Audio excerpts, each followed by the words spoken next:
What, game's over, I guess. What a boring game of hockey.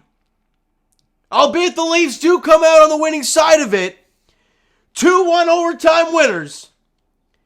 As Willie Nylander just ends all the misery and all the pain of watching this game. As the Buds win 2-1 over the Minnesota Wild. And have now won 2 consecutive games. They're now 36-15-8 on the year. And with Tampa only getting the 1 point yesterday, the Leafs are now 4 points up on Tampa, with them still having 2 games in hand. But you are forcing them to win those games, which is very important. Now let's talk about this game. I mean, there's really not much to say. First period, a few minutes in, looks like they're going to dump the puck in. Samsonov comes out of the net before the guy can even rifle around the boards. Instead, it comes right at his net, and it goes off the post and through the crease, somehow does not hit Ilya Samsonov, and stays out. Please stay in the net, Samsonov. I'd rather the defense have to get that around the boards than you trying to, like, even if you did shoot that around the boards, that's a ringing slap shot just outside the blue line. That's going to be tough to stop. Thank God it didn't go in, because that would have been on the low light reel, the bloopers for a while. And considering what we saw from the Minnesota Wild defensively, it probably would have been the end of the game. But it doesn't go in, and it's still 0-0. 12-10 into the game, though. They have the puck below the red line. Seems like where it was all game long, all the way around the outside. And they try and center it. It goes off Calle Jarnkrok, and then no one knows where the puck is. And everyone's looking around like, okay, what's going on? Let's blow the whistle. What the heck's going on here? No one knows where the puck is. That's the Minnesota Wild players like, hey, it's right there in the net. We're all like, what? What? What do you mean? Like, we didn't even see it go in. What's going on here? They review it. It goes off the skate of Calle Jarnkrok, and it gets pinned in behind the net. So it's a 1-0 Wild lead. And nobody even shot it in the net. And I'm watching this and I'm like, this is not how we're going to lose this game, right? We're not going to lose this game on a goal like that, are we? But it didn't take very long. 4 minutes after, thank God it didn't. Willie Nylander behind the offensive, behind their net, basically. I think David Kampf, he was either down from the point or he came off the bench. And he makes a beeline right for the net. And everybody is their own man, right? Everyone's trying to box guys out in front. But in comes David Kampf from the point and gets set up in front. Nylander sees that, gives him just a cookie on a platter. And David Kampf roops it over Philip Gustafsson. And we are tied at 1. Oh, great stuff. Nylander and Gio have assists on the goal at 16:07. By the way, shout out Gio for tying Chris Russell for the most blocks in NHL history, albeit only recorded since 2005, so it's not really history, but whatever. And then after that goal, nothing. Absolutely nothing from either team. They just said, you know what, we're the Minnesota, we're going to play like the old Devils. We're just going to collapse and have all 5 guys in our own end, and if we get a little rush here and there, we'll do so. It felt like, this is one of the most nervous games I've felt in a while, that you shouldn't have felt. It felt like every time they had the puck in the offensive zone. I mean, look, they had some quality chances. Samsonov made some really nice saves, don't get me wrong. But it felt like the majority of the time, all they were doing, get it back to the D, float the puck on, hopefully hit off someone's arm or rear and goes in, and that's how we'll score. Ladies and gentlemen, the Minnesota Wild coming into today's game have won 4 straight games. Wow, great. How many goals have they scored? 9. They've averaged just over 2 goals a game in that 4-game win streak. They don't score, but they defend so well, and it's so suffocating, and they don't really do anything other than, play defense, and if they get a chance, they go on a run. If not, they don't really care. And like I said, they had opportunity shots and goal in the first period were 9-6 in favor of the Leafs. In the second, it was 12-10 in favor of Minnesota. Third period, 7-3 in favor of Minnesota.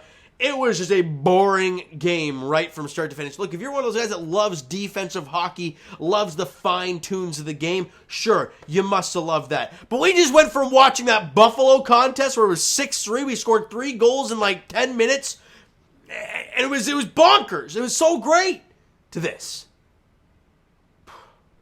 It's painful. And we go to overtime, and it's funny. When we're in overtime, we hear the broadcasters say, Minnesota Wild, not very good in overtimes, but they do a great job getting to shootouts. And I'm like, well, of course they do.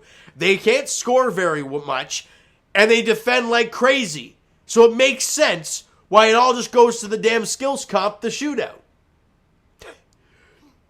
And they're good at it. So I'm thinking, great, are we going to end up losing a shootout? And the only real goal that they score is one that goes off of our player? Like, is this really how this is going to go? Overtime starts. Leafs get the puck, and they enter the zone. Nylander enters the zone, goes down low, gets knocked away by Frederick Gaudreau. He looks like he's about to break the puck out of the zone. Nylander's like, nope, I'm going to take that. Turns around, dangles Matt Boldy, pulls it from one hand on his stick to two hands. Oh, God. I'm getting too excited because it was a filthy goal from Willie Nylander. Oh, I gotta catch my breath there. He has it from his backhand on one hand on his stick, and he pulls it to his forehand where he gets the two hands on his stick. Meanwhile, Philip Gustafsson's poke checking as well. He whiffs on it. Nylander scores. Gorgeous overtime winner for Willie Nylander. And they end the misery of watching this game, and you get out of it with 2 points. If I'm a fan, I'm like, man, screw the Minnesota Wild. Thanks for 2 points, but man, I feel bad for the people who played front row seat. Scotiabank Arena, I don't know how much they would have paid for that to watch that game. That's painful. It really is. But the fellas get the job done. They get 2 points. They've won 2 in a row. We move on. Right. Let's get to the player stats. So, Ilya Samsonov, honestly, you know what? All that talk over the last couple of games about him not looking well, and, I said it myself. In that Buffalo game, I didn't like those goals. Chicago didn't like those goals, and that's back-to-back road games for Sammy. It's crazy. The home-road splits, I swear, are nuts. I haven't looked at them in a while. Earlier in the year, they were crazy. But again, 2 bad starts. In Buffalo. In Chicago. He comes home to Toronto. And look, he wasn't tested with the high danger stuff, but when he got tested, when there was some decent danger opportunities, he made the stops. The only one that went in was a bank shot. 1 goal on 25 shots for Sammy. I thought he was good. He was great even. Especially that third period when they called that power play late in the game. And I was ready to say, officials, don't make this game about you. It really does need to be made about you. And he made some huge stops on that power play. It's a really nice night for him. Nylander in a game where he only get 2 goals.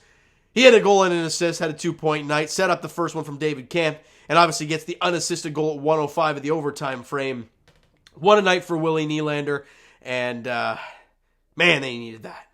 They needed that 2 points there, especially with Tampa losing in overtime to Buffalo yesterday. The Leafs needed to come out and get a couple points, and they did just that. So, shots on goal in overtime, 2-0 in favor of the Buds. So shots on goal for the game. The 60-minute game and the minute 5 of overtime.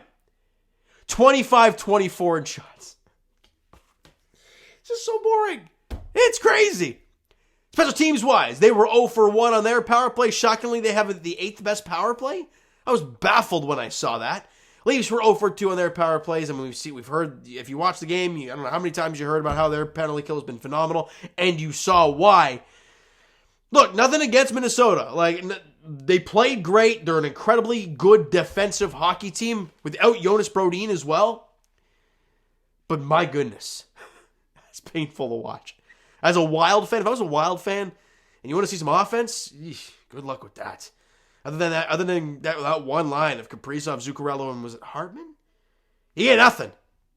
Really nothing. The next game for the Buds, they start a 5-game road swing now. Starting in Seattle on Sunday at 7 p.m. That is why the Leafs are off tomorrow. They obviously have the travel day out west. before they take on the Seattle Kraken in Seattle. And Seattle's been struggling recently. Last time we saw Seattle, they were on that crazy hot streak they had earlier in the season, but they have not been playing as well recently. So if the Leafs need to start this road trip on a good note, you have 5 games, more or less a Western Canada trip, right? Because after that game against Seattle, they head to Edmonton at 8 p.m., Calgary, 9 p.m., Vancouver, 7 p.m., and then you're in New Jersey for 7 p.m. So it's a tough road trip for the Leafs. But again, if you're going to be a great team, you got to beat the great teams, right? Seattle, what's their record? 32-20. I don't care how they've been recently. They're a good squad. Edmonton, they've been great recently, right? 5-1-4 in the last 10. They had lost 4 straight at one point. But again, they just demolished the Penguins in Pittsburgh. I think it was last night. Calgary, are they starting to find their legs a bit? Yeah, not really. But again, and that's on a back-to-back, so it's going to be tough. And Vancouver, obviously, they're a tire fire. But again, they'll get up for that game against the Leafs. And of course, the New Jersey Devils, one of the best teams in the Metro. So it's going to be a tough road trip for the Buds. But again, you need to find a way on the road to get wins. And it's going to be a test for Ilya Samsonov. What is he going to give you on the road? He's going to start 4 of those 5 games. Other than the back-to-back against Calgary, you'll probably see Joseph Woll or maybe Matt Murray, depending on what the hell's up with him. You'll probably see either one of those guys against Calgary, and then all the other games are probably Samsonov.